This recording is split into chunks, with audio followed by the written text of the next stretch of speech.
Hey guys what's going on, welcome back to my channel everyone. मेरा नाम है काजिम और मैं वीडियोस बनाता हूँ होटल मैनेजमेंट से रिलेटेड। तो गाइस आज की इस वीडियो में बात करने वाले हैं यूएस इंटर्नशिप की। हालांकि मैंने बहुत सारी वीडियोस बना रखी हैं यूएस इंटर्नशिप के ऊपर में कि आप कैसे जा सकते हैं, कब जा सकते हैं, कौन से बच्चे एलिजिबल हैं, कितना पैसा खर्च होगा, कितना पैसा डूब सकता है अगर आप यूएस का वीज़ा नहीं पा पाते हो तो इसके ऊपर मैंने बहुत सारी वीडियोस बना रखी हैं। लेकिन आज की इस वीडियो में मैं आपको बताने वाला हूँ वैसे स्टूडेंट्स के लिए जो डीमोटिवेट हो चुके हैं। मेरे पास बहुत सारे कॉल्स मैसेजेस आते हैं कि भाई मैं यूएस जाना चाहता हूँ बट मुझे एक डर है कि मेरा वीज़ा नहीं मिला तो मेरे कुछ पैसे डूब जाएंगे। तो ये डर जो है ना, ये डर बिल्कुल सही है। मैं आपको एक छोटा सा एग्जांपल देता हूँ, अपना ही एग्जांपल दूंगा जिससे शायद आपको कुछ मोटिवेशन मिल सके। बैक इन 2017 जब मेरी इंटर्नशिप थी और मैं यूएस जाना चाहता था, उस टाइम पे 2-3 बहुत बड़ी प्रॉब्लम हुई थी। सबसे बड़ी प्रॉब्लम ये थी कि उस टाइम पे यूएस का वीज़ा बहुत ज़्यादा रिजेक्ट हो रहा था, J1 वीज़ा बहुत ज़्यादा रिजेक्ट हो रहा था।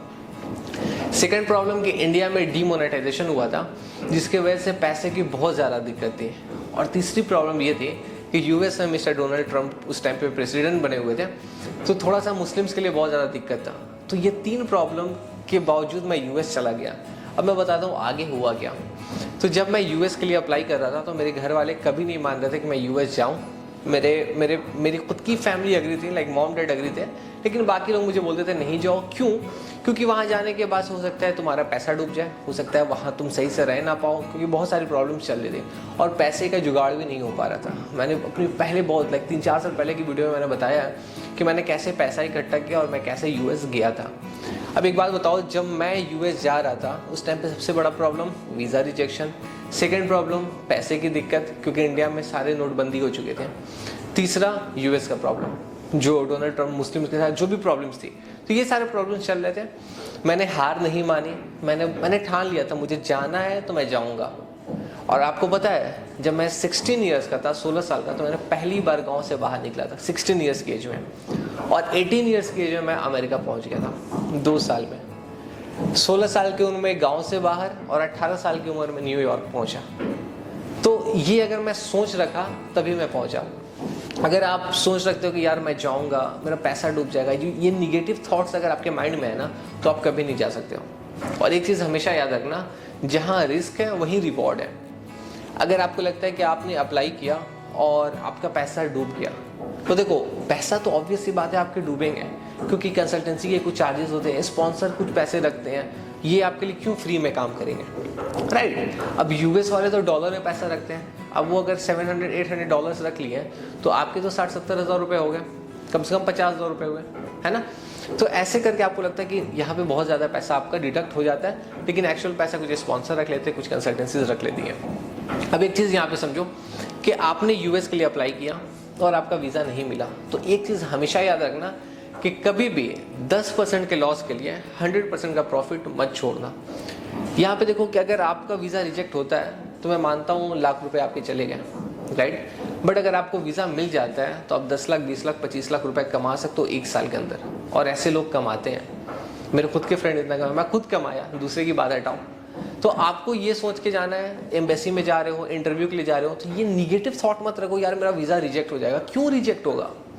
मैंने पिछले 4 से 5 साल में कम से कम 200 बच्चे को समझाया, 200 बच्चे को यूएस इंटरव्यू के लिए, और 150-160 बच्चे को वीज़ा मिला भी है। तो मैं अपने एक्सपीरियंस से बता रहा हूँ कि बहुत बार आपका वीज़ा रिजेक्ट होता है आपकी गलती से।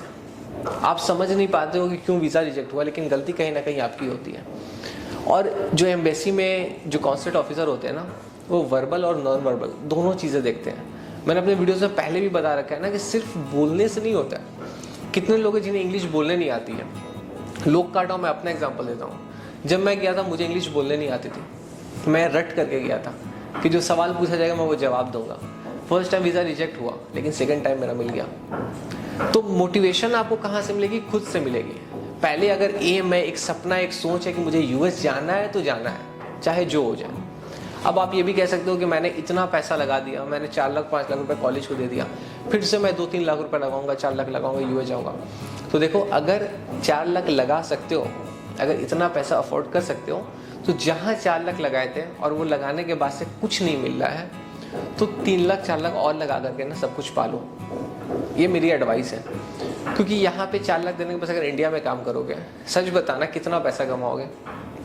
मैं गलत नहीं बोल रहा हूँ, बट रियलिटी है कि जो भी बच्चे 4 साल 3 साल का कोर्स करते हैं, कोर्स करने के बाद इंडिया में 12,000 की जॉब करते हैं, उसमें भी रहना खाने पीने में वो पैसा निकल जाता है। तो जिन्होंने एजुकेशन लोन लेके पढ़ा वो पैसे कब देंगे, है ना। तो ये चीज़ अपने अंदर थोड़ा लाओ कि मुझे इंडिया से बाहर जाना है। क्यों? क्योंकि हॉस्पिटैलिटी इंडस्ट्री बहुत अच्छी है, बहुत अच्छी है, लेकिन इंडिया में ये नहीं है।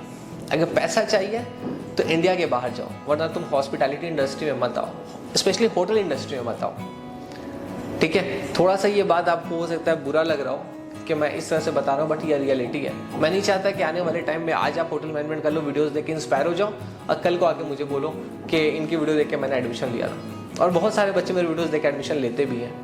तो इसलिए मैं आपको बता रहा हूँ कि अगर आप इतना पैसा अफोर्ड कर सकते हो और आपने इतना पैसा आपके बैकअप में है, तभी इस लाइन में आगे बढ़ना। वरना एक और काम है, कोर्स कंप्लीट करने के बाद से 2 साल 3 साल इंडिया में काम कर लो और फिर तुम बाहर चले जाओ। लेकिन जो लोग 2 साल 3 साल इंडिया में काम करते हैं ना, वो उस 3 साल के अंदर ही होटल इंडस्ट्री छोड़ देते हैं। क्यों छोड़ देते हैं? क्योंकि वो फ्रस्ट्रेट हो जाते हैं, वो उनको इन्वायरमेंट वैसा नहीं मिलता है, बहुत सारी चीज़ें होती हैं। और देखो मोटिवेशन कहाँ से मिलता है? मोटिवेशन 2 चीज़ से मिलता है, या तो पैसे से मिलता है या फिर एप्रिसिएशन से मिलता है। कोई आपको तारीफ़ करेगा, आपकी तारीफ़ करेगा तो आपको अच्छा लगेगा, आप और काम करोगे, या फिर आपको अच्छी सैलरी दी जाएगी, अच्छा पैसा मिलेगा, अच्छा काम करोगे, कंपनी की भी ग्रोथ होगी, होटल की भी ग्रोथ होगी, आपकी भी होगी। लेकिन ये चीज़ यहाँ पे नहीं है, आपको इंडिया के बाहर जाके ही मिलेगा, ठीक है। तो इस तरह से मैं आपको समझाने की कोशिश किया। अगर वीडियो अच्छी लगी तो वीडियो को लाइक करो, किसी टॉपिक पे वीडियो बनवाना चाहते हो कमेंट करके बताओ। मिलते हैं अगली वीडियो में, बाय।